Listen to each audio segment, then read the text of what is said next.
So despite the president's efforts, he is being challenged legally. We're learning that the Attorney General of the District of Columbia has filed a lawsuit against the Trump administration for deploying the National Guard. AG Brian Schwab taking to X, writing this, in part, quote, "We're suing to block the unlawful deployment of the National Guard troops to D.C. The forced military occupation of the District of Columbia violates our local autonomy and basic freedoms. It must end." All right, we'll take it out to the White House. White House correspondent Mike Carter joins us live now from the North Lawn with more. Mike.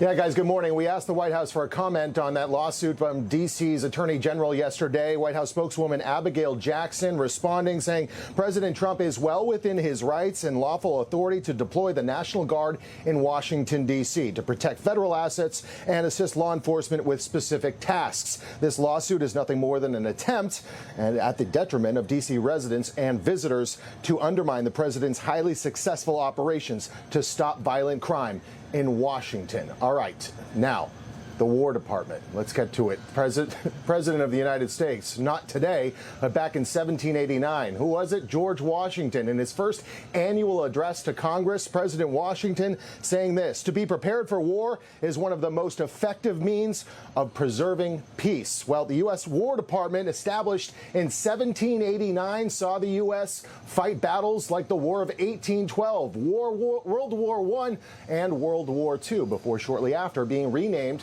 to the Defense Department. Today, that all changes. In an executive order signed by President Trump today, an executive order for the Defense Department will be renamed to its original namesake, the War Department.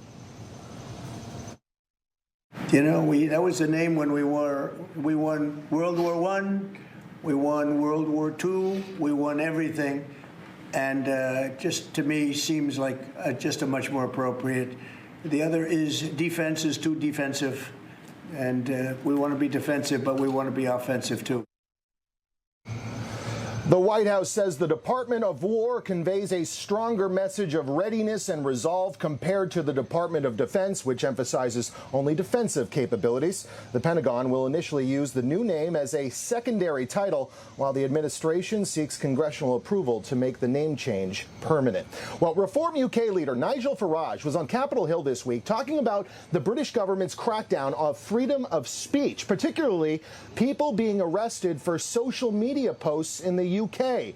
Farage even warning that U.S. citizens traveling to the UK could be arrested over posts they make online that violate free speech laws in the United Kingdom. To which he asked the question, quote, "At what point did we, the UK, become North Korea?"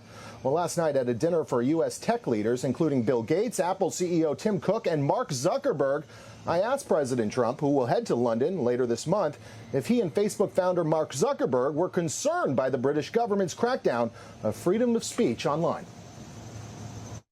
How concerning is that to you, the lack of freedom of speech online in the UK? You didn't think you'd get that question. He's looking at me saying, how the hell? He's saying, how did I get that question?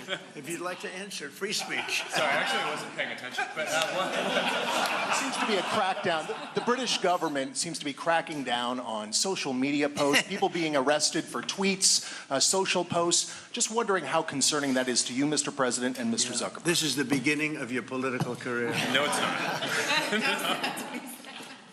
I will just say that in terms of UK, strange things are happening over there. They are cracking down, and surprisingly so. And I've spoken to the Prime Minister, and let's see what happens. But it is a little bit different situation. I'm very surprised to see what's happening in. Are you talking about the UK in particular, right? Yeah, I'm very surprised to see what's happening. Sad. It's not a good thing. And you heard Mark Zuckerberg didn't get a chance or didn't want to answer my question there. Axios is reporting today that as reporters were leaving that dinner last night, Zuckerberg was caught on a hot mic telling President Trump, "Sorry, I wasn't ready." Well, of course, President Trump is one of the most, if not the most prolific user of social media, definitely as presidents of all time. And again, the president heads to London on September 17th. This weekend, President Trump will head to New York City. He'll be attending the U.S. Open men's tennis final at Arthur Ashe Stadium on Sunday. Guys? Information. Truth. is freedom. Is Newsmax. It's real news for real people.